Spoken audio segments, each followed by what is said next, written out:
ولا يفوتني هنا أن أوجه تحية إشادة وتقدير لأفراد الجالية المغربية المقيمة بالخارج الذين يبذلون كل الجهود للدفاع عن الوحدة الترابية من مختلف المنابر والمواقع التي يتواجدون بها، فيما يتعلق بإشراك الجالية في مسار التنمية والذي يحظى بكامل اهتمامنا.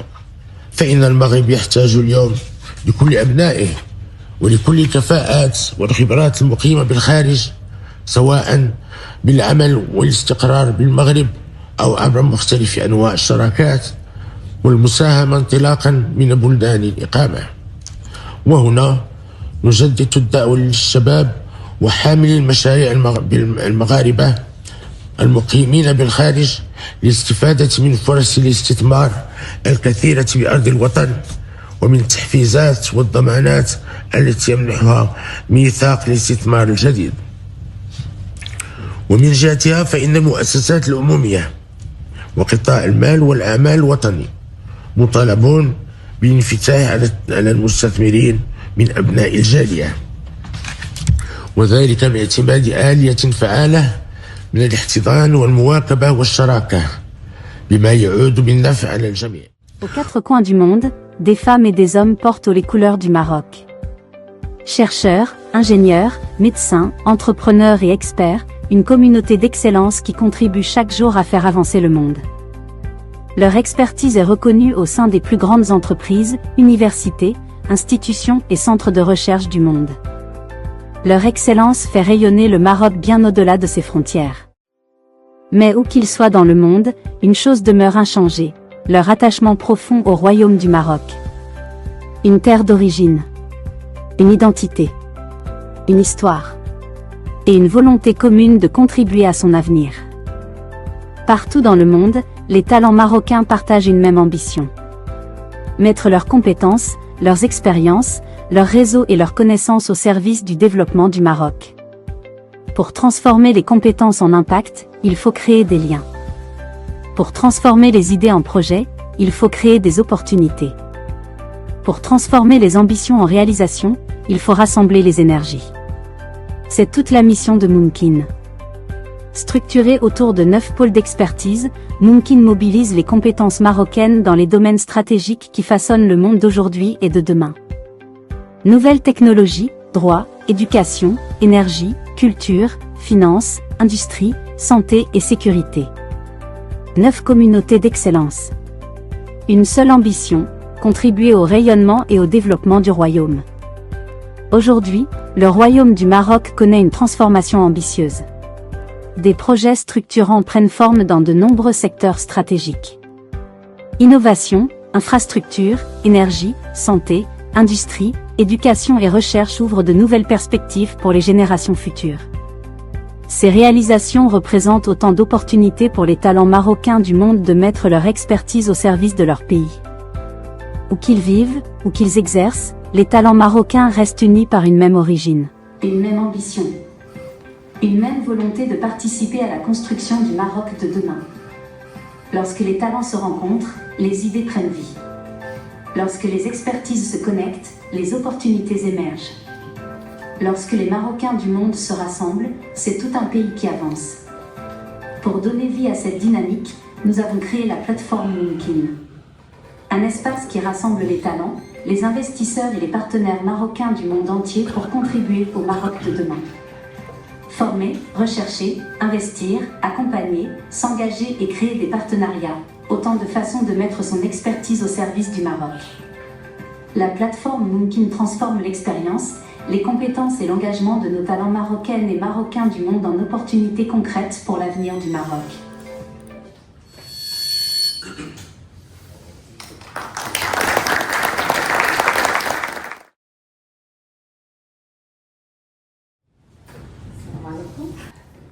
السيدات والسادة الحضور، السيد رئيس المجلس الاقتصادي والاجتماعي والبيئي الأستاذ عبد القادر عمارة، السيد رئيس مجلس الجالية المغربية بالخارج الأستاذ إدريس اليزمي، السيد عز الدين الميداوي وزير التعليم العالي والبحث العلمي والابتكار، الجنرال عبد الله بوطريق المدير العام للمديرية العامة للأمن ونظم المعلومات، السيد كريم عمور رئيس الجهة الثالثة عشرة للاتحاد العام لمقاولات المغرب، السيد نور الدين مؤدب رئيس الجامعة الدولية بالرباط، السيد عمر المرابط رئيس المنتدى المغربي للكفاءات والنخب ممكن، السيدات والسادة الفاعلون المؤسساتيون والاقتصاديون والأكاديميون والمهتمون، أهلا بكم.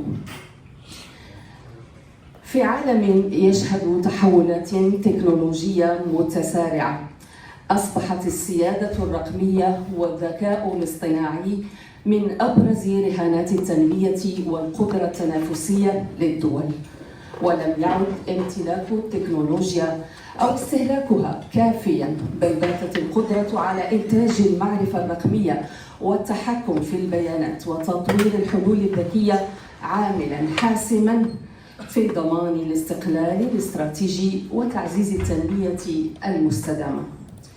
وانطلاقاً من هذه الرؤية تأتي ممكن دايز 2026 لتعبئة الكفاءات المغربية عبر العالم من أجل السيادة الرقمية واستراتيجية الذكاء الاصطناعي 2030 باعتبارها فضاء للحوار والتفكير الجماعي وتوحيد الجهود بين مختلف الفاعلين المؤسساتيين والاقتصاديين والأكاديميين الحاضرين والغائبين منهم مع الكفاءات المغربية المقيمة بالخارج التي راكمت خبرات وتجارب رائدة في كبريات المراكز العالمية للابتكار والتكنولوجيا والتي نرحب بها هنا في بلدها.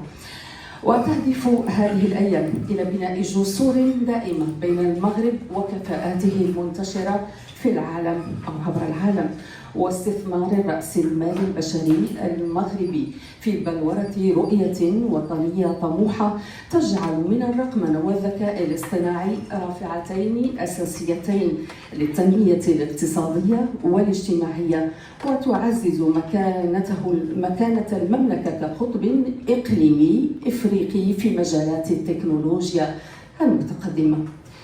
كما تشكل هذه الأيام فرصة لتبادل الخبرات واستشراف التحديات والفرص المرتبطة بالتحول الرقمي ومناقشة سبل تطوير منظومة وطنية للذكاء الاصطناعي قائمة على الابتكار والأخلاقيات والثقة الرقمية بما ينسجم مع التوجيهات الاستراتيجية للمملكة وأهدافها التنموية في أفق 2030. السيدات والسادة الحضور، ننتقل اليوم في لحظة مفصلية يشهد فيها العالم تحولات غير مسبوقة تقودها الثورة الرقمية والذكاء الاصطناعي، وهي تحولات لا تعيد تشكيل الاقتصادات فقط، بل تعيد رسم موازين القوى والنفوذ بين الدول. وقد اختار المغرب أن يكون فاعلاً في هذه الثورة لا متفرجاً عليها، من خلال رؤية طموحة تجعل من الرقمنة والذكاء الاصطناعي رافعتين للتنمية والسيادة التنافسية. لم أطيل عليكم، ففي قلب هذا الرهان تبرز الكفاءات المغربية عبر العالم باعتبارها أحد أهم الأصول الاستراتيجية للمملكة، وهذه الطاقات العلمية والمهنية التي راكمت خبرات رفيعة داخل كبريات المؤسسات والجامعات والشركات قادرة على الإسهام في بناء نموذج مغربي متقدم للسيادة الرقمية. نشكر حضوركم جميعا، ونشكر كل من ساهم ودعم هذه المبادرة. ونبدأ مع ونعطي الكلمة الآن للأستاذ عمر المرابط رئيس المنتدى المغربي للكفاءات والنخب ممكن.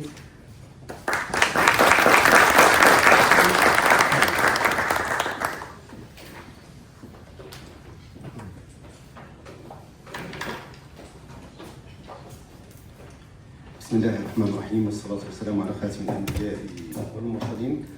أشكر الأستاذة رجاء شكري، وهي بالمناسبة صحفية من مغاربة العالم أيضا، على هذا التقديم.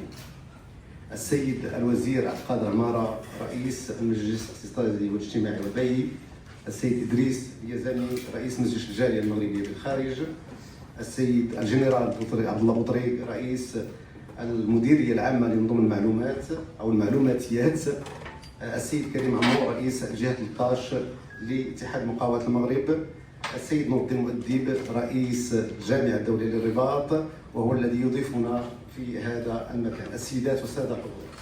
بادئ ببدء لا يسعني إلا أن أتقدم بأصدق عبارات الشكر والتقدير للسيد نور الدين المؤدب على هذه الضيافة الكريمة في رحاب هذه الجامعة الدولية للرباط، وهي جامعة تتميز بالعديد من المزايا، غير أنني سأقف عند ميزة واحدة تجمعنا اليوم جميعا، وهي أنها جامعة أسست بهمة نخبة مشرفة من مغاربة العالم، وهذا وحده يكفي شرفا ودلالة.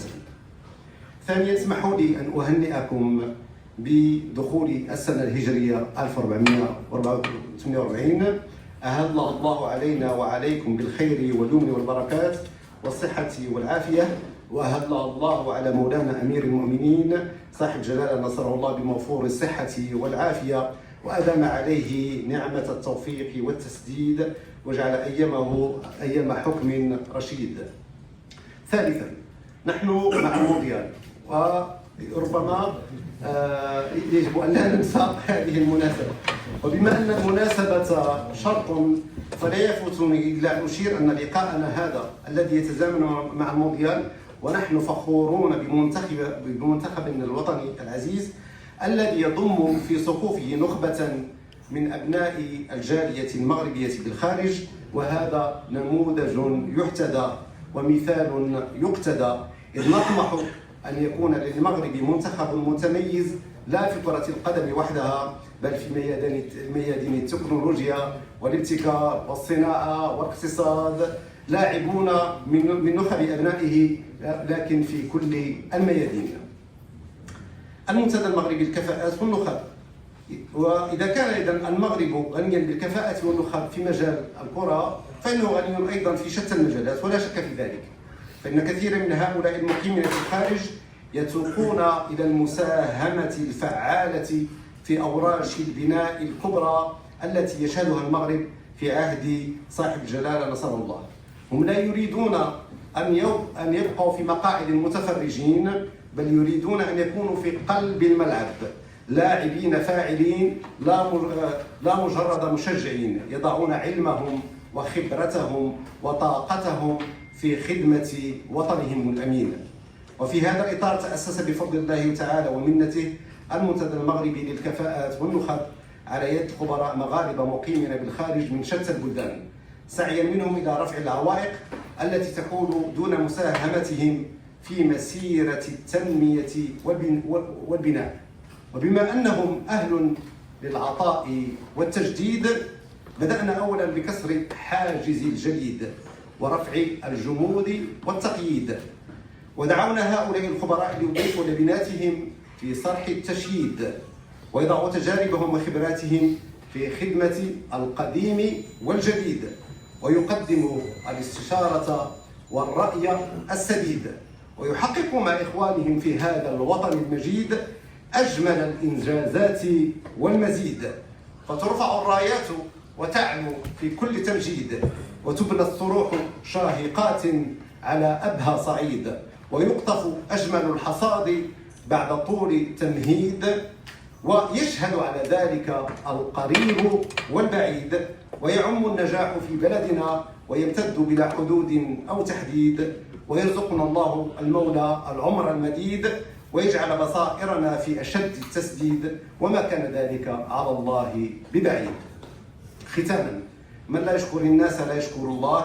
بدأت بالشكر وأختم بالشكر، فأشكر السادة المحاضرين، أشكر الذين دعمونا من مختلف المجالس، سيد قادر عمارة، سيد إدريس اليزامي، والحضور الكرام، فأشكر السادة المحاضرين الكرام والشركاء الأوفياء، وفي مقدمتهم أيضا لا أنسى جميع الإخوة داخل المجلس الإداري للمنتدى، وأخص بالذكر قطب التكنولوجيا الحديث الذي يترأسه الأخ والصديق والزميل سابقا والجار لاحقا السيد نصر الدين جعواني، دون أن أنسى جميع الذين ساهموا ولم يبخلوا بدعمهم وحضورهم في كل محطات هذه المسيرة، وأشكر كل الحضور الكرام وكل من ساهم من قريب أو بعيد في إنجاح هذا اللقاء المبارك، والسلام عليكم ورحمة الله تعالى وبركاته.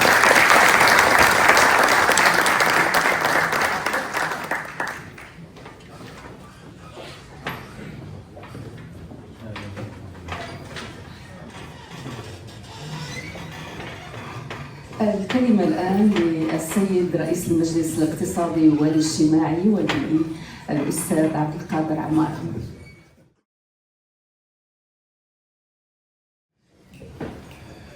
بسم الله الرحمن الرحيم. Je voudrais vous remercier, si Mouadib, vous nous avez renoué avec les amphithéâtres que nous avons quittés il y a une quarantaine d'années. La nostalgie. بسم الله الرحمن الرحيم. الصلاة والسلام على مولانا رسول الله وعلى آله وصحبه.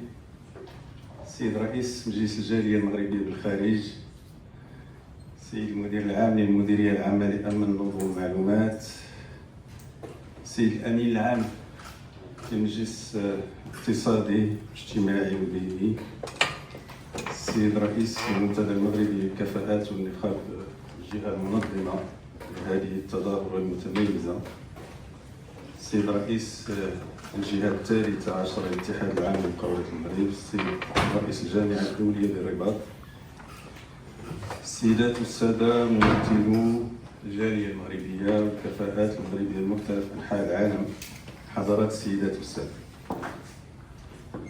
أود في مستهل هذه الكلمة أن أشكر المنتدى المغربي للكفاءات والنخب الذي بادر إلى تنظيم فعاليات هذا اللقاء الذي يتناول موضوعا من الأهمية بمكان، موضوعا يشكل كما لا يخفى عليكم رهانا استراتيجيا للسعي لتحقيق السيادة الرقمية لبلادنا، والذي أضحى في جدول أعمال العديد من المحافل العلمية والبحثية الدولية.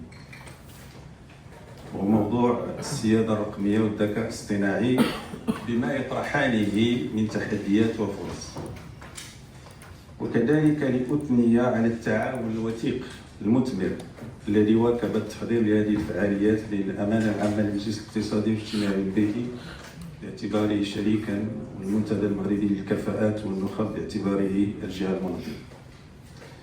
إن الانخراط الإيجابي والمنتج في الذكاء الاصطناعي بقدر ما يستلزم رصد إمكانيات تكنولوجية واستثمارية مهمة، بقدر ما يحتاج إلى تعبئة الذكاء البشري والرأسمال اللامادي للدول.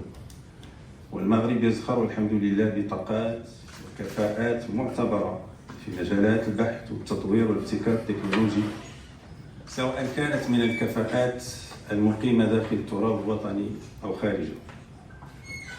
ولا شك أن المملكة المغربية محظوظة بامتداداتها البشرية والثقافية والعلمية في مختلف بقاع المعمورة، حيث يشكل مغاربة العالم بخبراتهم ومواقعهم المرموقة المراكز البحثية والشركات العالمية الكبرى والمقاولات الناشئة المبتكرة قيمة مضافة عالية وخزانا غنيا خليقا بمواكبة وتبطيط التحولات الرقمية التي تشهدها بلادنا في مختلف القطاعات الإنتاجية ومناحي الحياة، بما فيها الفورة الجديدة والمتواترة للذكاء الاصطناعي.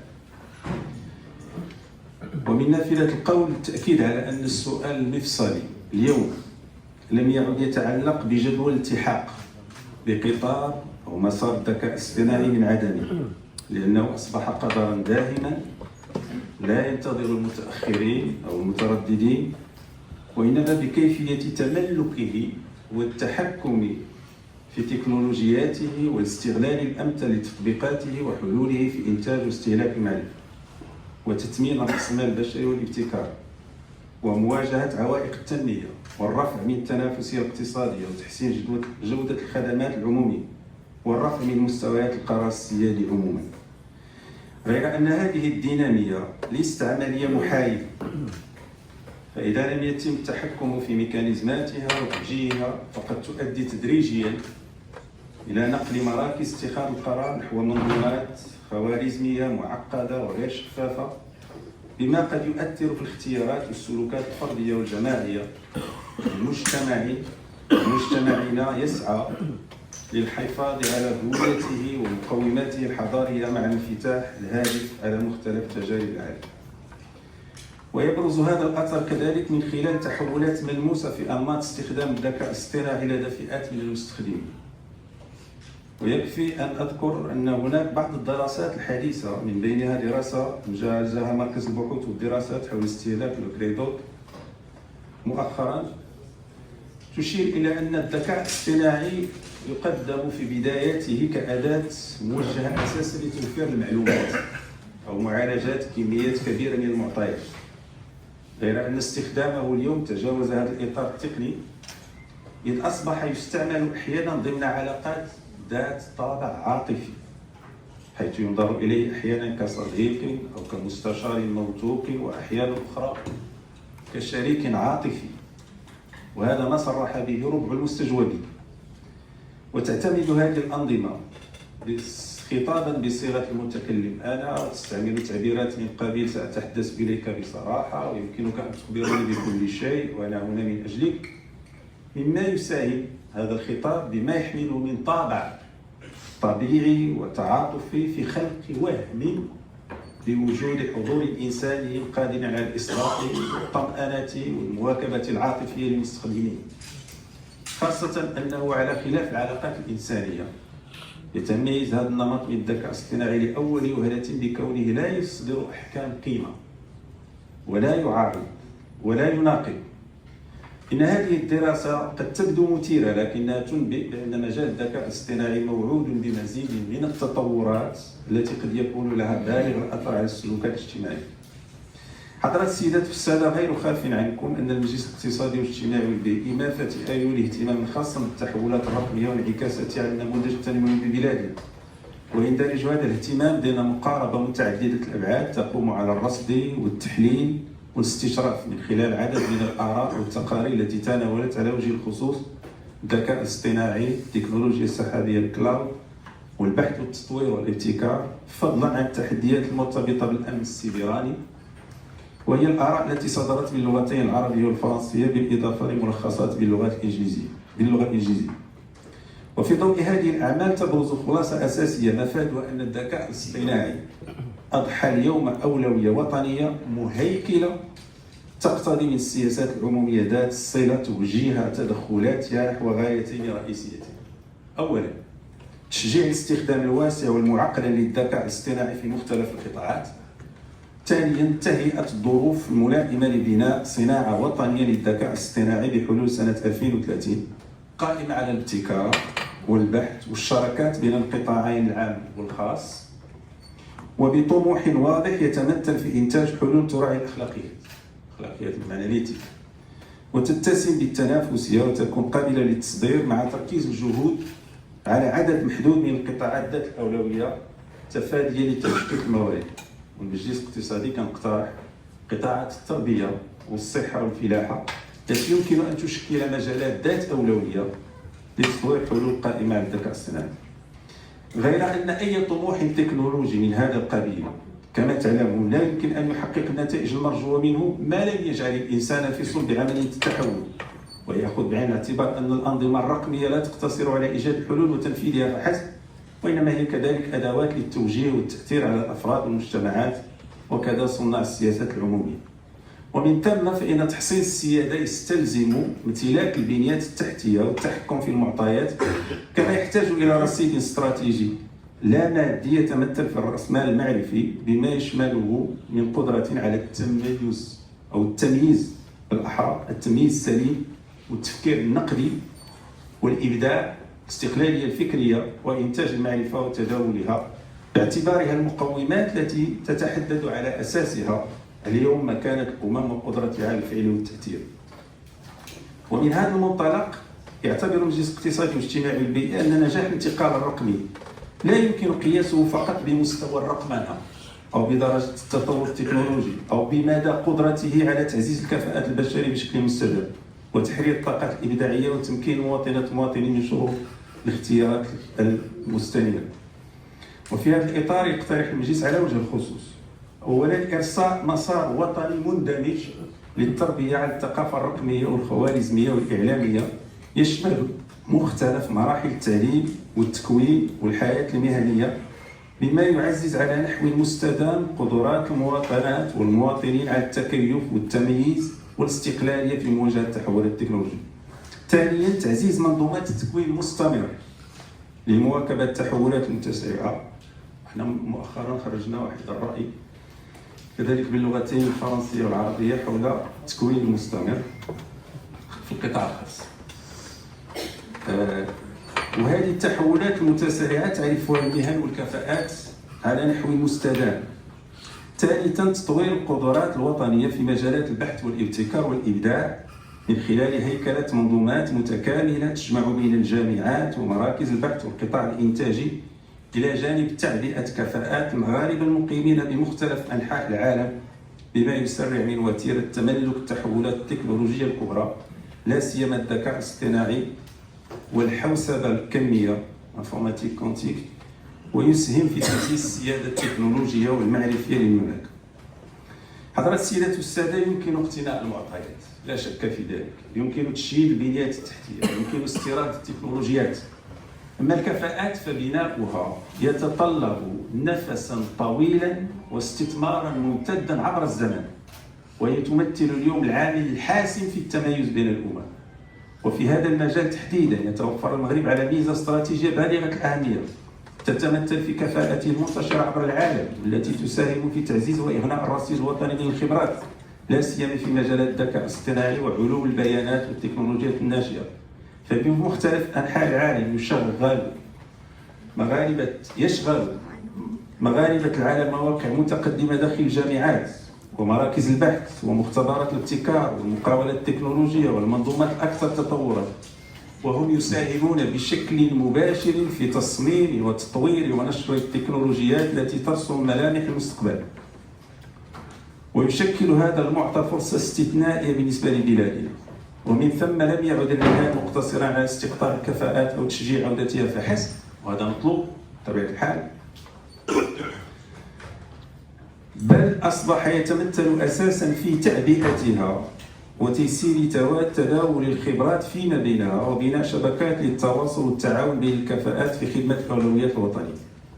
والأكيد أن الذكاء الاصطناعي من شأنه أن يعزز هذه الدينامية بشكل غير مسبوق، وذلك بما يتيحه من حلول لتجاوز الإكراهات الجغرافية وآفاق جديدة لأنماط التعاون العلمي والمعرفي، إذ أصبح بإمكان باحث في سيليكون فالي أو مهندس في باريس أو مقاول في شنغهاي أن يساهم في مشروع وطني أو يؤطر طلب باحث في سلك الدكتوراه أو يشارك في منصات للبحث أو يواكب المقاولات الناشئة المغربية دون الحاجة إلى مغادرة بلد إقامته.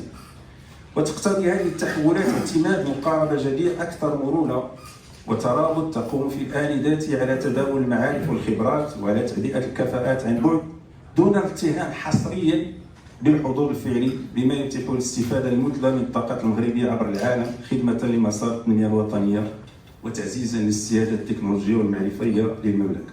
ولهذه الغاية أوصل المجلس الاقتصادي والاجتماعي البيئي في رأيه الذي يحمل عنوان تمتين الرابط الجيلي مع مغاربة العالم الفرص والتحديات، الذي كذلك صدر باللغتين العربية والفرنسية وملخص باللغة الإنجليزية، أوصى بما يلي: إدراج مقتضيات تشريعية وتنظيمية تسمح بتيسير استخدام الكفاءات المغربية، وهذا بطبيعة الحال موجه للفاعل السياسي. إدراج مقتضيات تشريعية وتنظيمية تسمح بتيسير استخدام الكفاءات المغربية العاملة بالخارج، لا سيما من الأساتذة والخبراء والباحثين الجامعيين في مجال الذكاء الاصطناعي والرقمنة والبحث العلمي. العمل في إطار شراكة بين القطاعين العام والخاص على إحداث منصة رقمية للتدبير التوقعي للوظائف والكفاءات الخاصة بالكفاءات المغربية المقيمة بالخارج، لا سيما المتخصصة في مجال الذكاء الاصطناعي وعلوم البيانات والمهن الناشئة، وذلك بما يضمن ملائمة أفضل بين هذه الكفاءات والاحتياجات القطاعية ذات الأولوية على الصعيد الوطني. ثالثا تيسير مشاركة الأكاديميين مغاربة العالم في التدريس والإشراف على أبحاث الدكتوراه والمساهمة في إدماج الجامعات المغربية في الشبكات الدولية والإصدارات المشتركة مع نظيرتها الأجنبية بما فيها مجالات الذكاء الاصطناعي والابتكار التكنولوجي. رابعا تشجيع استقبال وإشراك الخبراء من مغاربة العالم المتقاعدين في مجالات خبرتهم من خلال وضع التدابير التنظيمية والمساطر الإدارية الملائمة والمبسطة التي تمكنهم من ممارسة أنشطتهم عند عودتهم إلى المغرب بشكل نهائي أو في إطار حركية الخبرات لا سيما في ميادين الهندسة والرقمنة والذكاء الاصطناعي. إنشاء فضاءات. خامسا فضاءات مخصصة لمساهمة الكفاءات المغربية المقيمة بالخارج على المواقع الإلكترونية للمؤسسات الاستشارية الوطنية بما يتيح هيكلة مشاركتها في النقاش العمومي لا سيما بشأن الرهانات المرتبطة بالذكاء الاصطناعي والتحول الرقمي وسياسات تنمية الكفاءة. إن بلادنا مدعوة اليوم من أجل كسب رهان الذكاء الاصطناعي إلى عدم الاكتفاء باستهلاك إبداعات ومنتجات للتحول الرقمي دون أن تساهم في تملكها باستعمال العقلاني والناجع والذكي وبالابتكار لحلول جديدة متلائمة مع حاجية السياق الوطني والتي من شأنها إغناء هذه التكنولوجيا على الصعيد الدولي. ثانيا أن توفر الشروط المحفزة للإبقاء على الكفاءات الوطنية، وهذا ولا عندنا مشكل بطبيعة الحال كما لا يخفى عليكم، واستقطاب مغاربة العالم في مجالات التحول الرقمي والذكاء الاصطناعي، وأن تخلق بوتقة حميدة للتعبئة والتفاعل بين هذه الفعاليات في إطار بنيات ومنصات للبحث والابتكار المشترك وإنتاج البراءات ونقل التكنولوجيا وتصنيع الحلول المبتكرة. وإنها لمناسبة سانحة أيضا من أجل تجديد الدعوة لكفاءات ونخب مغاربة العالم من أجل الانخراط الإرادي في هذه الدينامية لكي تكون مساهمتهم في تنمية بلادهم أولا أداة فعالة لتسريع التحول الرقمي، ثانيا رافعة استراتيجية في مواجهة تحولات التكنولوجيا الاقتصادية المقبلة، ثالثا قوة حية في توطيد مقومات السيادة الوطنية عبر ابتكار الإبداع. انسجاما مع ما جاء في الخطاب الملكي السامي جلالة الملك محمد السادس نصره الله بمناسبة الذكرى 69 لثورة الملك والشعب سنة 2022، حيث قال جلالته إن المغرب يحتاج اليوم لكل أبنائه ولكل الكفاءات والخبرات المقيمة بالخارج، سواء بالعمل والاستقرار بالمغرب أو عبر مختلف أنواع الشراكة والمساهمة انطلاقا من بلدان الإقامة. الجالية المغربية بالخارج معروفة بتوفرها على كفاءات عالمية في مختلف المجالات العلمية والاقتصادية والسياسية والثقافية والرياضية وغيرها، وهذا مبعث فخر للمغرب وللمغاربة جميعا. قد حان الوقت يقول جلالته لتمكينها من المواكبة الضرورية ومن الظروف والإمكانات لتعطي أفضل ما لديها لصالح البلاد وتنميتها. انتهى الملك السامي. شكرا لكم. السلام عليكم ورحمة الله وبركاته.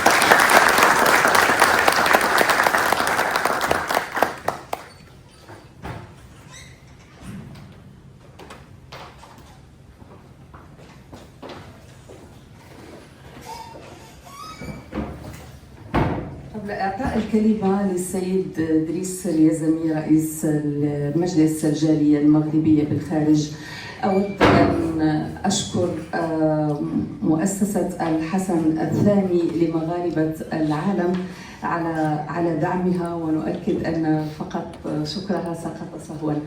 تفضل أستاذ إدريس.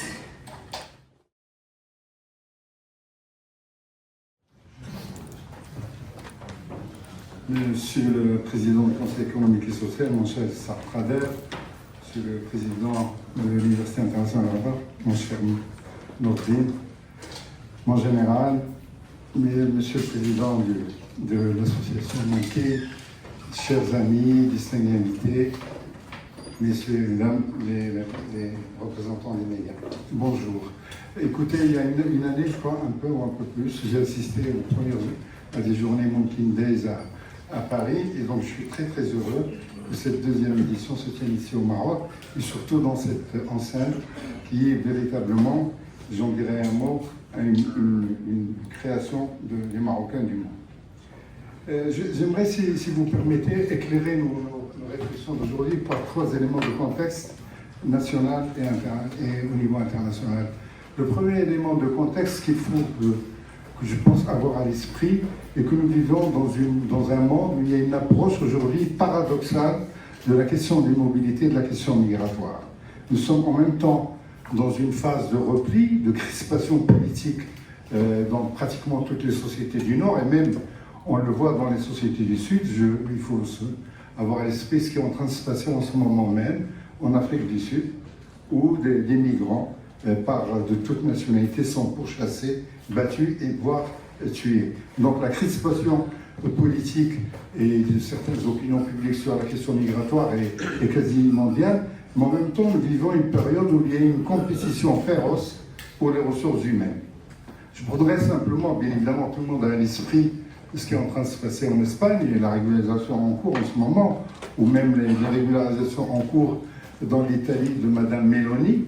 Mais un pays comme l'Allemagne a mis en place un plan d'attraction de 400 000 personnes par an, je dis bien 400 000 personnes par an, d'ici 2030, pour le maintien du niveau de développement actuel de l'Allemagne.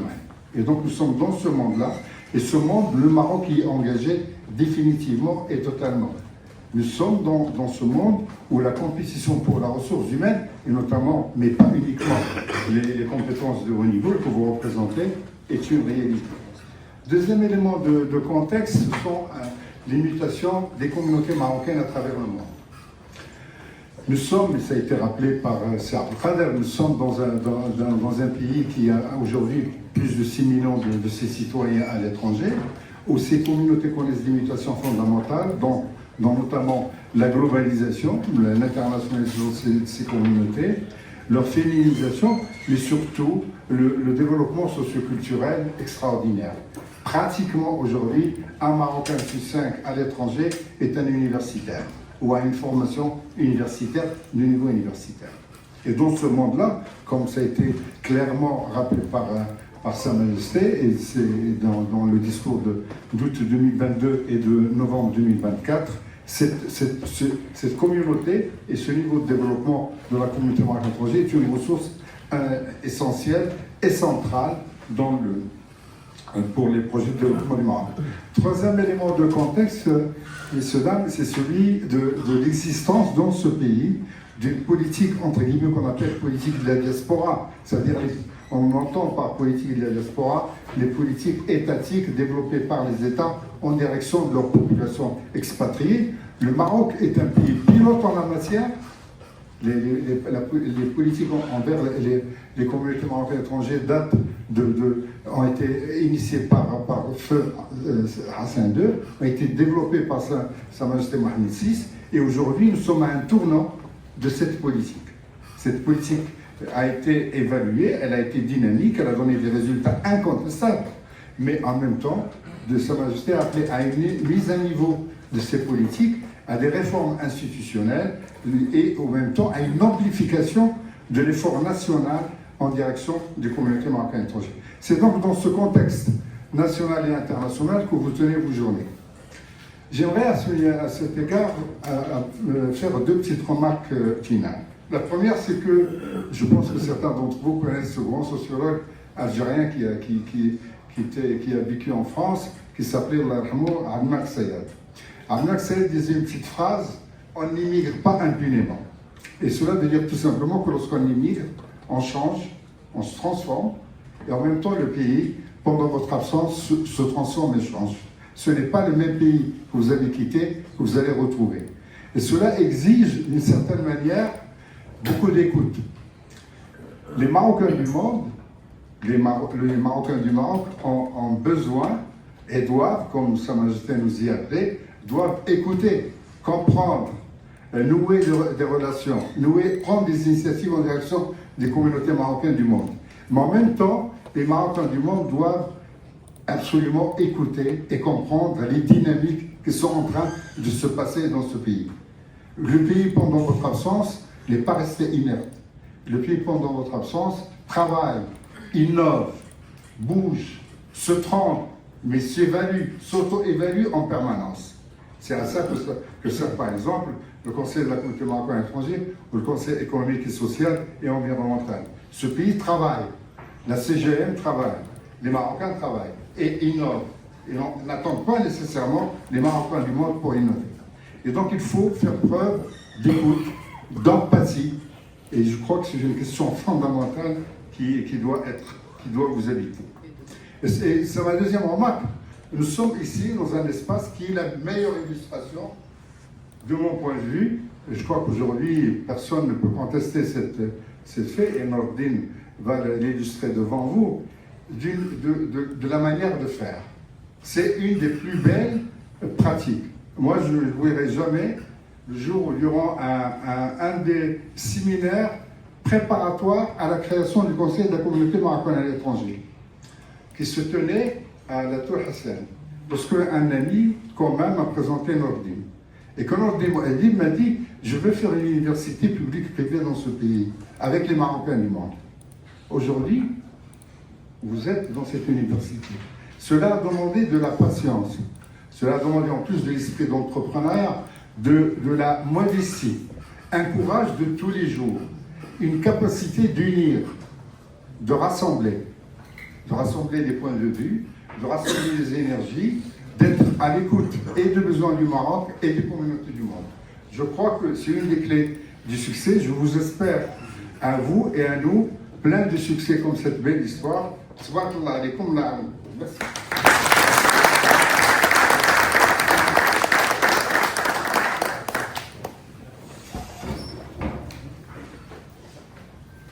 أعطي الكلمة الآن للسيد كريم عمور رئيس الجهة 13 بالاتحاد العام للمقاولات المغرب فليتفضل.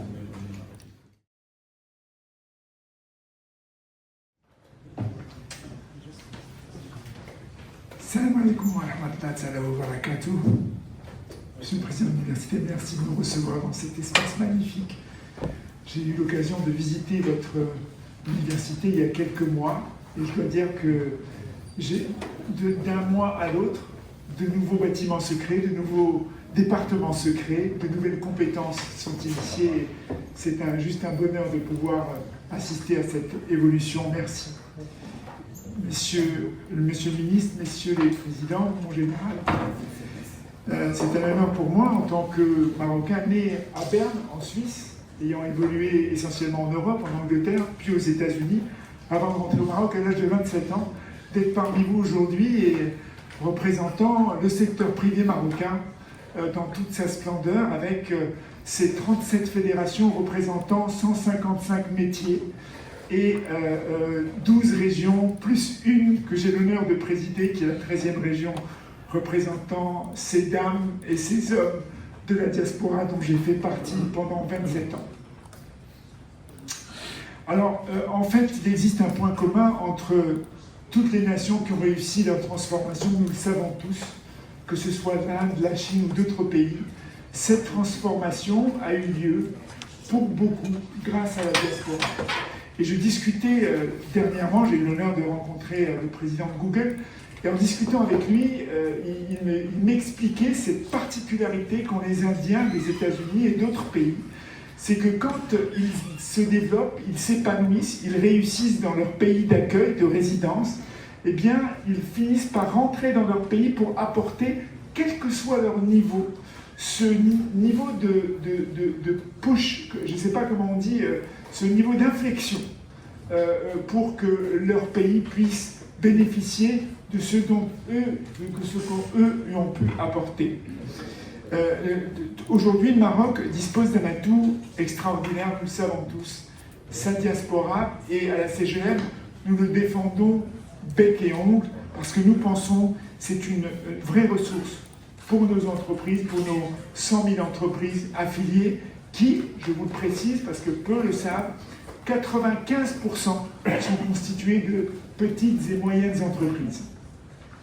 Alors, une anecdote, et pas plus tard qu'hier, dans le groupe que nous avons, puisque nous avons créé au sein de la CGM des groupes par pays, nous gérons 110 pays, nous avons créé des groupes métiers, nous gérons à peu près 14 métiers portés par la diaspora, dont un qui est, que vous connaissez tous, qui est le métier de l'aéronautique.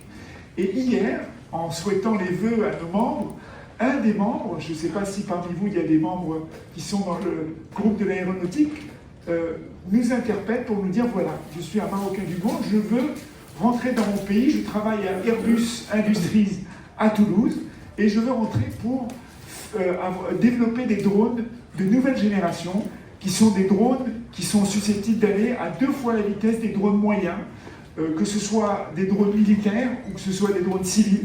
Et nous avons une technologie que nous avons développée avec des amis marocains et nous souhaitons rentrer pour développer un écosystème autour de notre projet. Évidemment, je lui ai tout de suite écrit pour lui dire que nous étions disposés à lui présenter tout l'écosystème qui pourrait l'accompagner. Si Mohamed Bachiri, notre nouveau vice-président général, est le patron de Maroc Industries et président de Renault. Et à ce titre, il a toute la capacité d'amener ce genre de projet avec également l'ensemble de l'écosystème marocain à se développer. En fait, on se rend compte que tous, on le sait, on en parle depuis tout à l'heure, on rentre dans une période sans précédent. L'intelligence artificielle disrupte déjà nos propres entreprises. Elle est partout.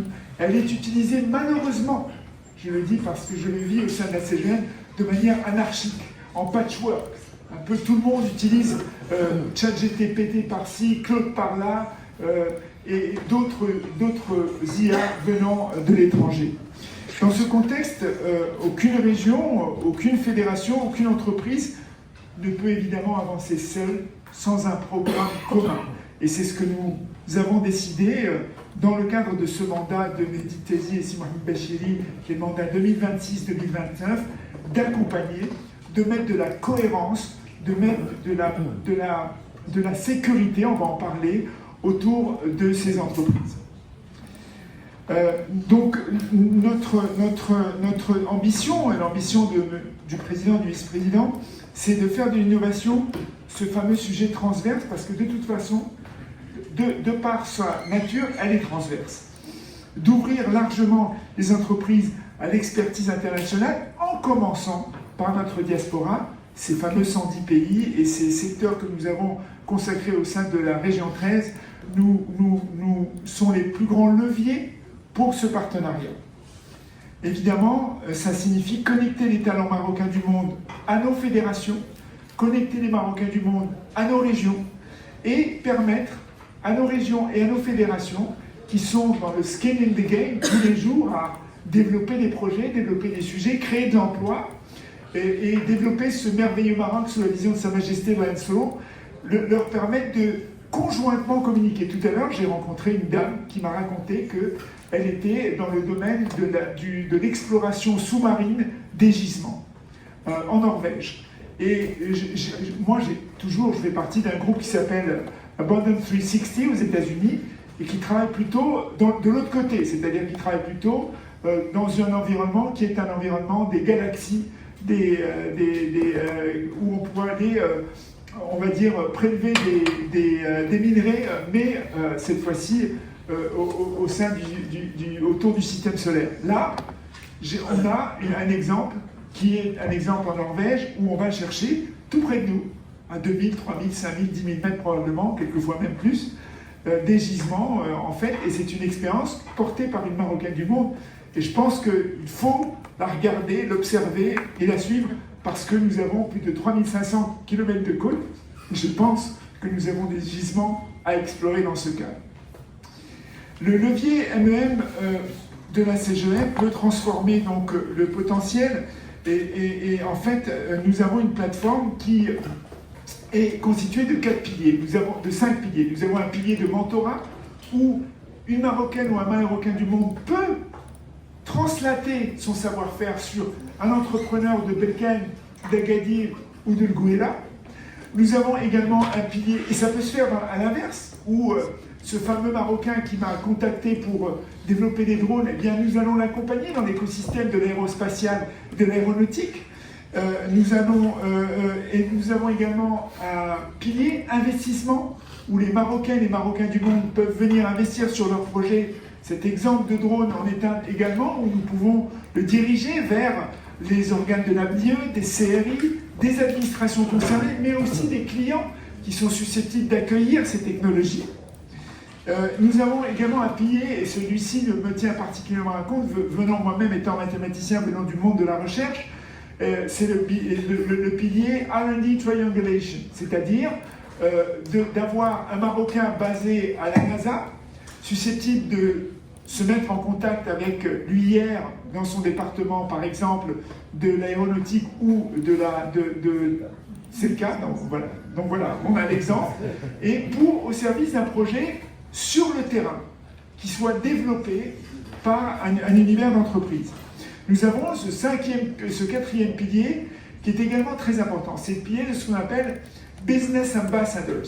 C'est vous, mesdames, et vous, messieurs, les membres de la diaspora, que je tiens à saluer, parce que je ne vous ai pas salué au début de mon intervention, et je m'en excuse, qui êtes des représentants, pas seulement pour amener du savoir-faire au Maroc, mais pour amener les entreprises marocaines dans vos régions. Parce qu'aujourd'hui, nous en avons un certain nombre. Mon groupe, par exemple, est installé dans 5 pays, et nous avons besoin de faire rayonner cette ambition marocaine. Notre président est installé dans quasiment tous les pays africains. Le président de Renault, notre vice-président général, représente une multinationale au Maroc qui rayonne à travers le monde. C'est le premier exportateur, avant même les phosphates, aujourd'hui. Et donc, nous devons avoir cette interaction permanente entre vous et nous, qui nous permet de créer des ponts permanents, pas que dans un sens, dans les deux, innovons, inventons. Et nous avons un dernier pilier au sein de la CGM que je trouve super. C'est un pilier qui s'appelle Sky is the limit. Et Sky is the limit, c'est quand un membre de la diaspora qui est basé à New York s'associe avec un membre de la diaspora marocaine qui est à Abidjan au service d'un projet qui va se faire, par exemple, à Oujda ou ailleurs. Et donc, on se retrouve à avoir des compétences de partout connectées entre elles, qui ont des complémentarités, qu'elles ont envie d'assurer et de développer au service de notre économie marocaine, dans une vision qui est celle de Sa Majesté. Je voudrais terminer mon propos avec un défi qui est un défi majeur que chacun d'entre vous qui avait intervenu, messieurs les présidents, a touché.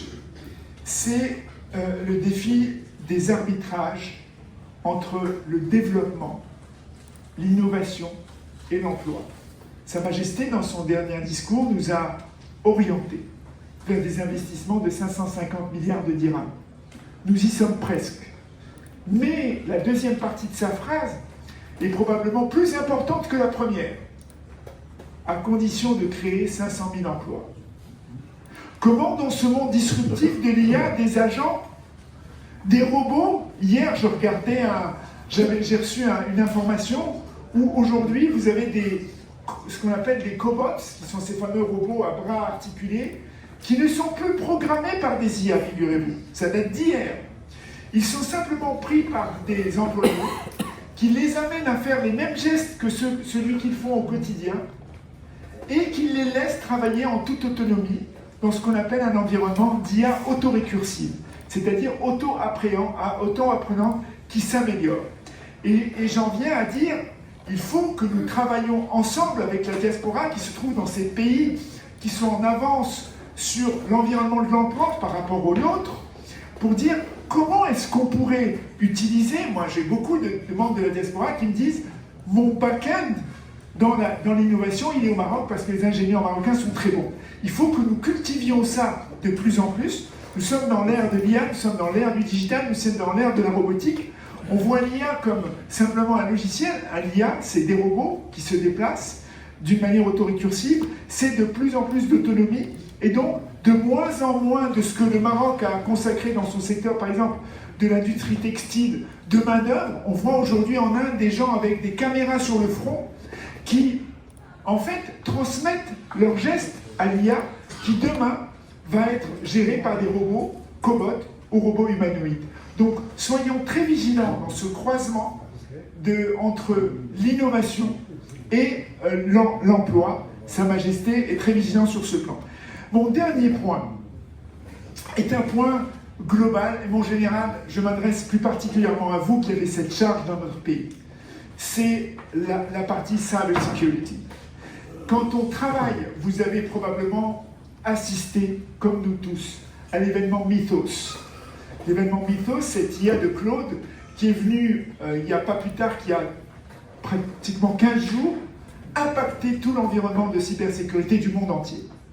Voilà une IA qui a été développée par un modèle frontière, qui est celui de Anthropic, et qui a mobilisé en une minute le patron du Trésor américain, le patron de toutes les banques américaines, dans une réunion pour dire attention, Mythos est aujourd'hui capable de détecter des virus que aucun membre de cybersécurité, aucune société au monde de cybersécurité n'avait jamais détecté.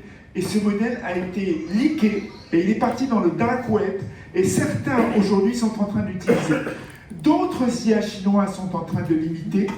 C'est une particularité extrêmement puissante que des IA frontières ou des IA open source sont en train de déployer. Nous, les Marocains du monde, devons nous intéresser à ces questions. Nous avons une équipe de Marocains, j'ai investi moi-même dans ce secteur puisque je suis issu de l'IA et des calculs, des simulations quantiques. Nous avons investi dans une technologie qui permet aux États souverains d'avoir, s'ils sont transversés dans leur firewall, s'ils sont inquiétés dans leur backup, de pouvoir protéger leur data à l'échelle post-quantique, c'est-à-dire résistante aux attaques quantiques. C'est le travail que font un certain nombre de Marocaines et Marocains dans des centres en Europe et aux États-Unis, dans lesquels mon groupe a investi. Ils sont en train de travailler pour rendre, on va dire, souveraine cette architecture de protection de la donnée ultime. Quand toutes les barrières ont été traversées, on ne pourra jamais décrypter, même avec un ordinateur quantique. Je rappelle, pour certains qui ne le savent pas encore, qu'un ordinateur quantique, c'est 10 milliards d'années plus puissant que le meilleur des supercalculateurs déjà en cours. Si un ordinateur quantique de 1000 qubits, uniquement 1000, devrait rentrer au Pentagone, il y faudrait à peu près 15 minutes. Évidemment, il traverserait les firewalls, mais avec les technologies développées avec des Marocaines et des Marocains, qui est une technologie unique au monde, qui est non algébrique, c'est très important pour les mathématiciens, vous le reconnaîtrez. Même s'il prend le serveur et qu'il va essayer de l'attaquer avec un ordinateur quantique pendant 40 ans, il n'y arrivera pas. Et donc, on est dans une ère où on doit se protéger de ces IA qui sont partout, qui sont autonomes, pour arriver à protéger la data. Et ce sont des Marocaines et des Marocains qui travaillent sur ce sujet aujourd'hui.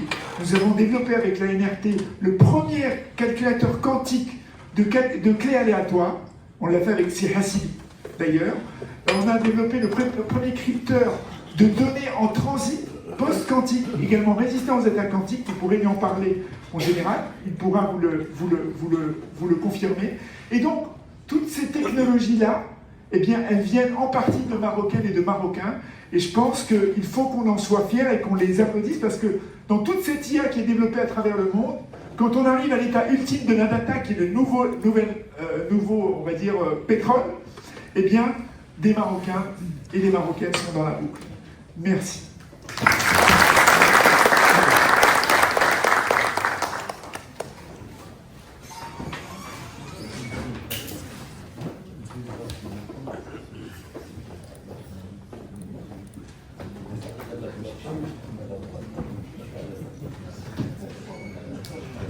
الآن الكلمة الملدة السيد نور الدين مؤدب رئيس الجامعة الدولية للرباط ونشكره على هذه الاستضافة والدعم.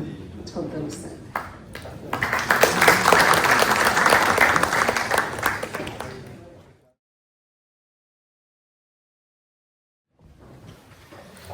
Bonjour à tous, j'ai ramené mon IA. D'abord, merci aux organisateurs d'avoir organisé cette manifestation au sein de notre université. Je vais en dire un mot. D'abord, honorable assistance, vraiment c'est un plaisir de vous accueillir et de parler d'un sujet qui nous tient beaucoup à cœur, en tout cas dans cette université, c'est le rôle de la diaspora. J'avais préparé un super discours, je vais le partager avec vous par curiosité. Parce que c'est un discours qui a été fait par Non, pas rien. Quand je l'ai lu, c'est la première fois qu'on me fait un discours, je n'ai pas besoin de le refaire. Vraiment à la marge. Mais bon, je ne vais pas vous le lire. Par contre, je vais plutôt vous parler de cette expérience de l'Université internationale de Rabat. Moi, je pense que c'est une belle illustration de ce que peut faire la diaspora, l'apport de la diaspora pour un autre pays. Comme l'a rappelé Idriss, que je remercie infiniment, et il a notre reconnaissance parce que quand je l'ai rencontré, j'avais un sac à dos, parce qu'on m'appelait l'homme au sac à dos. Donc j'avais l'ambition de faire une université au standard international. Et à l'époque, donc je disais, c'était en 2005. Donc je disais, bon, on va faire une université et on va ramener des choses qui n'existaient pas au Maroc. Donc notamment, bon, à l'époque je parlais d'une école aéronautique, automobile, navale, spatiale et ferroviaire. L'école s'intitulait comme ça. Il n'y avait ni le projet Renault, ni le TGV, ni toute la stratégie aéronautique, ni les satellites. Je parlais de l'énergie renouvelable, d'une école sur les énergies renouvelables. Il n'y avait pas toute la stratégie donc, nationale parce qu'elle a été déclinée qu'en 2008 sur la partie énergie renouvelable et d'autres. Bon, l'informatique de pointe, parce que bon, il y avait au Maroc essentiellement enseigné l'informatique, mais beaucoup d'informatique de gestion. Donc c'était d'aller sur l'informatique. Dès 2010, on avait mis l'IA, Big Data, cybersécurité, ce qu'on appelle les intégrateurs ou les architectes logiciels, et bien sûr, et d'autres formations. Et lorsqu'on parlait je parlais du projet, bon, et en plus, je disais, bon, c'est un projet pour 5-6 000 étudiants, ça va nécessiter un investissement de 1,2 milliard. Je sors des réunions, et je citerai un ami qui était à l'époque ministre. Un jour, il m'a dit, il faut que je te voie, parce qu'il faut qu'on discute. Et je n'avais plus, je dis, écoute, lorsque tu parles de faire une école d'aéronautique, automobile, spatiale, ferroviaire, etc., et tu leur dis 1,2 milliard, dès que tu sors, ils disent, se regardent, ils disent qu'il a fumé ou si la personne le regarde. Alors, pourquoi je dis ça? Parce que l'intérêt de la diaspora, comme je leur disais, je n'avais pas la boule de cristal. Mais comme ça a été répété à plusieurs reprises, on évolue à l'international. On a peut-être une petite avance sur ce qui arrive, et encore plus lorsqu'on est dans le milieu universitaire, parce qu'en général, on a une longueur d'avance sur ce qui va arriver après sur, je dirais, devant le grand public ou, je dirais, devant le consommateur. Et par exemple, pour l'aéronautique, il y avait un grand rapport de la DARPA, c'est l'agence américaine de la recherche sur donc, au niveau de la défense, fin des années 80, où il disait que l'aéronautique, le nombre de passagers au niveau mondial va donc exploser, et donc il va augmenter de manière exponentielle. Et par conséquent, il faut fabriquer plus d'avions, et ces avions, donc il faut que ce soit des avions d'une nouvelle génération qui consomment moins de kérosène. Donc, pour les chercheurs, c'est des travaux sur les matériaux, etc., plus sécurisés, avec plus de systèmes embarqués. Et bien sûr, la conclusion du rapport, sans trop détailler, c'était il ne faut pas que ça soit plus cher, il faut qu'on reste compétitif par rapport donc, à la concurrence. À l'époque, c'était essentiellement Airbus, sachant que maintenant on a l'Asie, etc. Et parmi les niches, les petites niches d'optimisation, c'était les ressources humaines. Qu'est-ce qu'on peut externaliser donc, dans la fabrication d'un avion, que ça ne soit pas d'un point de vue logistique trop loin, etc. Donc il y avait tout un espèce de cahier de charge, de spécification.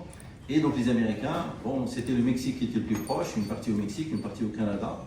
Et particulièrement le plus gros, c'est la région de Tampere, pour certains d'entre vous qui peut-être connaissent cette région au Mexique, qui est devenue la région de l'aéronautique. Et donc je disais, mais au Maroc, on peut être la base arrière des Européens, notamment de Airbus, et on peut développer donc une expertise pour être une base arrière, pour fabriquer des parties des avions pour Airbus et pas que. Et la première chose à faire, lorsque on va attirer des industriels, et je parle sous le contrôle de Sermo, c'est lorsqu'un industriel ou un investisseur vient, la première des choses, est-ce que vous avez des ressources humaines? Et donc, il fallait anticiper, créer une école d'aéronautique pour former des ingénieurs. Et je disais à l'époque à feu conseiller de Sa Majesté Simzian Rahmo, qui avait compris au fait gérer la vision. Donc, je dis, même s'ils ne viennent pas, on va les chercher. Parce qu'on leur dit, on a de la ressource humaine qualifiée, donc venez. Bon, Dieu merci. Après, donc tout ça s'est traduit par des belles choses donc, dans le domaine de l'aéronautique, et ça continue donc, au Maroc. Et finalement, on a bien fait de créer cette école, parce que c'est une école qui a été créée avec des partenaires américains, Georgia Tech et Mississippi State University, parce qu'aujourd'hui on a plus de 350 ingénieurs en aéronautique de l'UR, diplômés de l'UR qui travaillent aux États-Unis, parce que malheureusement, il n'y a pas encore géré ce marché de l'emploi à ce niveau-là. Ils sont dans les grandes firmes américaines, donc d'aéronautique, chez Boeing, chez Martin, chez les fabricants de drones, etc. Récemment, on attend qu'ils s'installent au Maroc, ils sont venus nous voir, donc ils ont déjà approché quelques diplômés qui sont déjà installés aux États-Unis, qui travaillent sur les drones.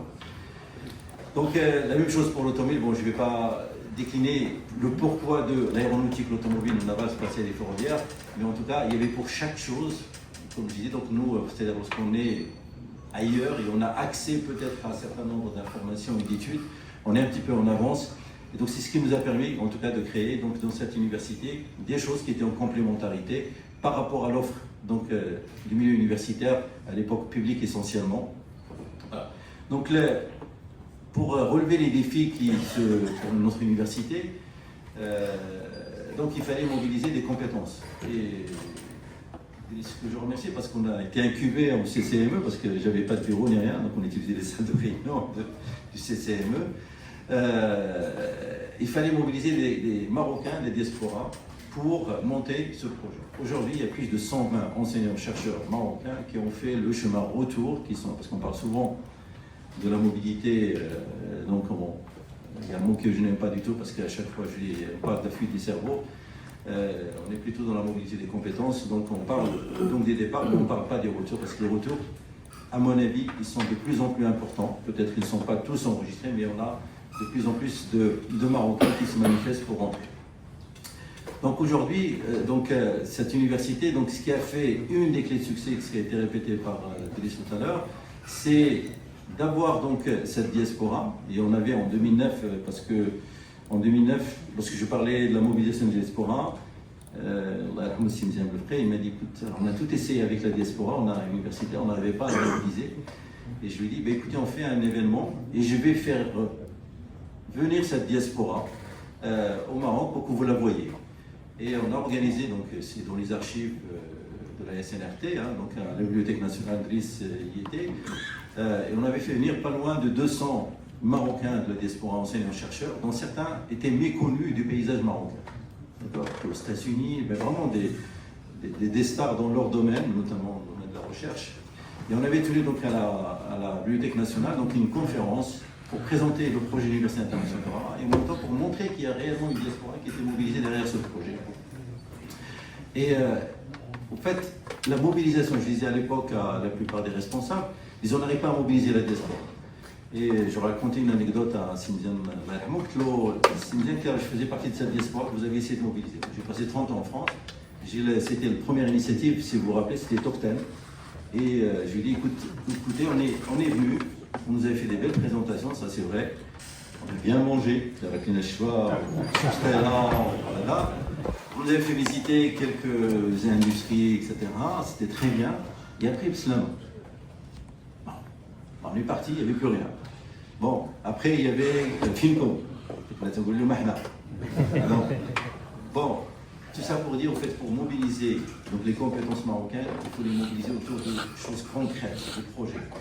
Parce que certains compatriotes de la diaspora qui sont là, ils ont des responsabilités, ils ont des engagements, mais on n'a pas toujours cette fibre, on a toujours envie d'aider, on a toujours envie de faire des choses au Maroc, mais il faut le faire dans des cadres précis. Lorsqu'on mobilise une compétence, on va dire voilà, c'est par rapport à telle problématique, tel projet, on voudrait que vous nous aidiez sur ça. Et derrière, d'avoir quelque chose d'assez clair au niveau du package qu'on met en face de cette diaspora. Lorsque je mobilisais les compatriotes et les collègues universitaires de la diaspora, j'arrivais avec une offre. Je leur dis voilà, première chose, c'est un challenge. On voudrait faire une université qui est au standard de l'université dans laquelle vous êtes. 2, voilà le package que je vous offre. Je connais votre salaire, parce que les salaires, on les connaît très bien dans le milieu universitaire. Voilà ce que je vous offre. Et voilà, sur le plan professionnel, le cadre dans lequel vous allez évoluer.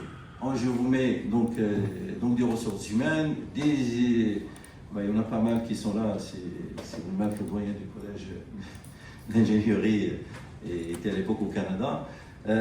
Et donc en même temps, c'est-à-dire il faut qu'il y ait, par rapport à la mobilisation des compétences, vraiment des choses assez précises et assez claires. Parce que sinon, ça reste dans les annonces, dans les discours, mais il faut être un peu concret. Qu'est-ce qu'on a fait? Et je vais pour vous montrer, c'est-à-dire l'importance d'avoir mobilisé cette diaspora et, je dirais, monter cette université avec cette diaspora. On avait pris là, à l'époque, devant Sa Majesté, je me rappelle très bien, en septembre 2010, lorsqu'on est venu là faire la première pierre, et j'ai eu l'honneur de lui faire la présentation orale, c'était là. Et je disais, on va investir dans l'innovation. Parmi les axes stratégiques, c'était l'innovation. Pourquoi? Parce que les universités marocaines à l'époque ne déposaient pas de brevets. Très peu. Et je disais, bon, on ne peut pas ne pas s'inscrire dans l'innovation. Donc on avait pris le challenge. Aujourd'hui, l'Université internationale de Rabat, depuis 6 ans de suite, est la première université en Afrique où on dépose brevets. On est à 780 brevets.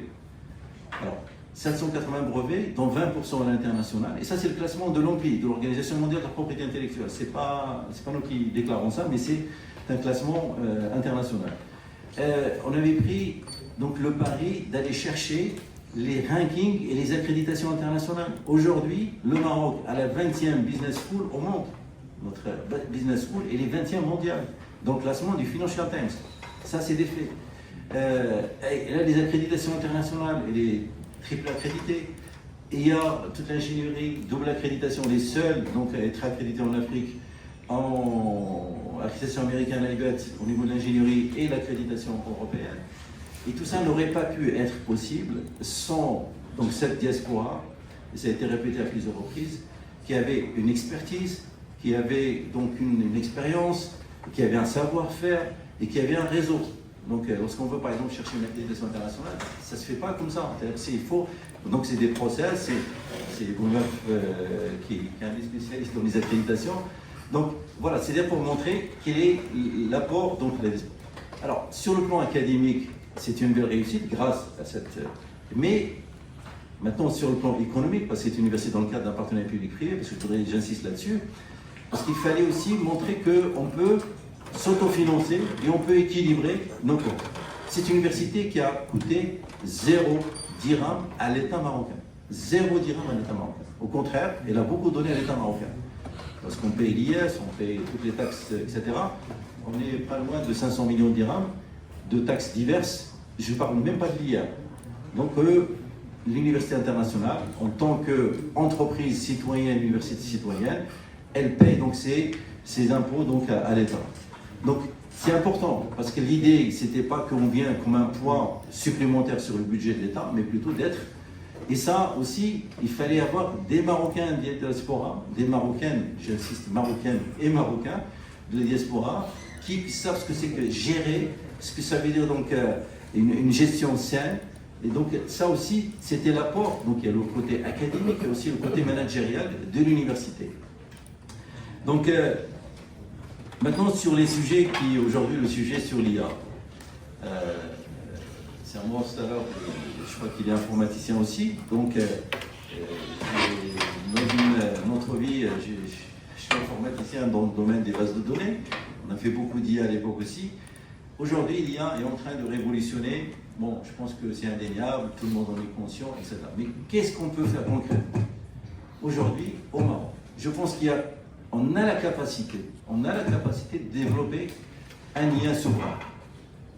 On a la capacité.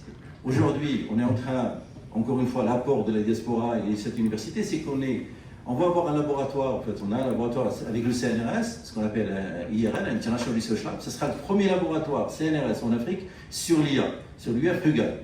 Et notre objectif derrière, c'est de développer un IA souverain marocain. Et ça peut être un sujet et un projet en soi. Parce qu'on peut parler de l'IA de manière générale, quel est l'apport de l'IA, qu'est-ce qu'elle va impacter, etc. Mais concrètement, si on se dit, on veut développer un IA souverain, on y va. Et je pense que la souveraineté, et là je lance un appel aussi à toute la diaspora et tous les responsables qui sont là, aujourd'hui, la souveraineté, elle est au niveau à un cran au-dessus. On parle de la souveraineté donc alimentaire, sanitaire, etc. Mais il y a la souveraineté scientifique. Et lorsqu'on voit l'exemple malheureux, mais en tout cas, lorsqu'on voit l'exemple de l'Iran, tout le monde dit l'Iran résiste, etc. Et je pense que vous savez tous, l'Iran a développé une souveraineté scientifique. elle forme plus de 200 000. Alors la souveraineté, ça passe par la formation, ça passe par la recherche, ça passe par l'innovation. Et aujourd'hui, lorsque on voit que en Iran, on forme plus de 200 000 ingénieurs, plus que la France et l'Allemagne réunis, aujourd'hui au Maroc, on a fait un petit calcul, mais vraiment un petit calcul. Le Maroc, on a besoin d'arriver à former 30 000 à 40 000 ingénieurs et de former de 100 000 à 150 000 techniciens, Bac plus 3, donc middle management, pour pouvoir attirer plus d'investisseurs et pour accompagner, si vraiment on veut aller vers gérer sa stratégie industrielle et de faire du Maroc un pays donc, où donc, l'industrie représenterait un PIB plus important que ce qu'il l'est aujourd'hui, on doit passer par la formation et par la recherche et par l'innovation. Et ça, je pense qu'il y a une autoroute pour les compétences marocaines donc, de l'étranger, pour investir, pour être partenaire, toutes les formes, en tout cas, sont ouvertes. D'accord? Alors, de mon expérience, et modeste expérience, mais qui quand même qui a été assez intéressante. Ça a été répété par Driss tout à l'heure. Souvent, en fait, je me déplace et je rencontre les Marocains des diasporas autour de débats, etc. Ils me disent, mais comment tu as fait? Je leur dis, bah, écoutez, je pense que Driss a résumé en quelques mots tout à l'heure. Je leur dis, il y a trois choses. D'abord, il faut avoir un vrai projet. Vous ne pouvez pas venir au Maroc et dire, bon, c'est parce que vous êtes dans un pays, etc., vous êtes dans une grosse structure, et vous dites, voilà, je vais faire ça, ça, ça, et on va vous croire. Je leur dis souvent, on est en face de gens qui sont parfois plus qualifiés, plus formés que nous, d'accord? Et qui ont une expertise. Donc, il faut arriver avec un vrai projet, qui est un projet qui est réalisable, bancable, etc. Deux, il faut avoir l'humilité de, comme on a dit tout à l'heure, voilà, de bien interagir et de changer, comme je dis souvent, de changer de système d'exploitation, de logiciel, de dire voilà, on arrive au Maroc, donc il faut s'adapter aussi à. Et troisième chose, c'est la patience.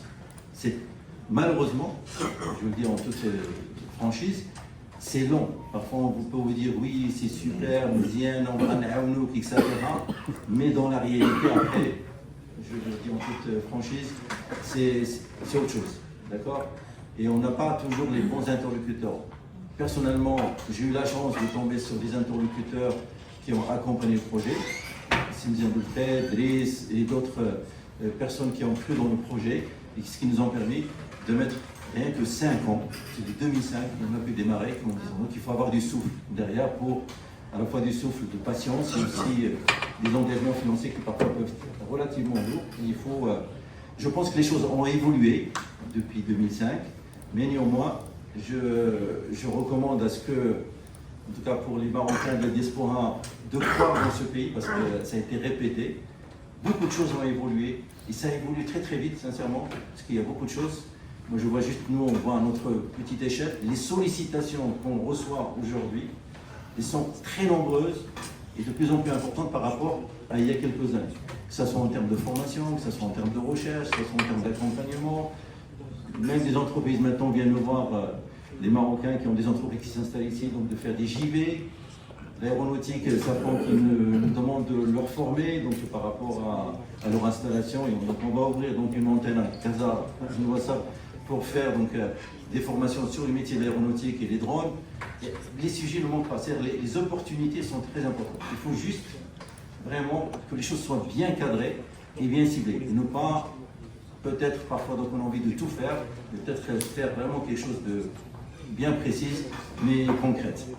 Donc sur l'IA, sincèrement, je peux rester avec vous et débattre sur l'IA parce que je suis dans des consortiums, dans des groupes de réflexion à l'international.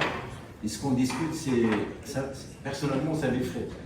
Personnellement, même si je suis dans l'informatique. Je vous donne un exemple. Le dernier débat, c'était ce qu'on appelle l'IA personnalisée. C'est-à-dire, dès qu'un enfant est né, bon, on l'enregistre dans les livrets de famille, mais en même temps, on lui crée son agent IA, qui va l'accompagner, qui va être au niveau de sa santé, qui va être son carnet de santé, mais en même temps qui va être son médecin conseil, qui va être son professeur, qui va être son conseiller plus tard, son conseiller financier, ou de patrimoine, etc., etc. Et ce sont des agents, donc c'est une réalité, hein, c'est pas juste de la réflexion, parce qu'on a commencé à travailler sur ça. C'est-à-dire que, par exemple, sur l'éducation, chaque enfant va avoir son professeur personnalisé, qui est son agent IA. qui va s'adapter donc à son rythme, qui va savoir donc quel est son mode de réflexion, etc. etc. Et lorsqu'on regarde, et je vous dis, donc on a commencé à travailler sur des choses comme ça. Donc l'IA va s'imposer. Maintenant, les grosses problématiques, je crois que ça a été dit tout à l'heure, c'est comment réguler tout ça. Et je ne pense pas qu'un pays comme le Maroc va avoir son point pour réguler, je dirais, et par contre développer notre IA donc souverain peut être un atout pour le pays, donc à terme. Et je vous remercie.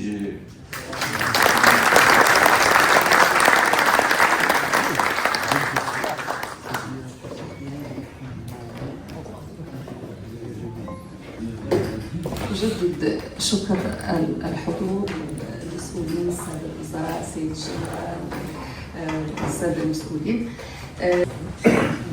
عندنا 4 جلسات غادي تكون دور المغاربة المقيمين بالخارج في الثورة الرقمية بالمغرب، الابتكار الأكاديمي ونقل التكنولوجيا، والجلسة الثالثة جاهزية الذكاء الاصطناعي التنافسية والأثر، والجلسة الرابعة هي السيادة الرقمية والمرونة السيبرانية للأنظمة الوطنية.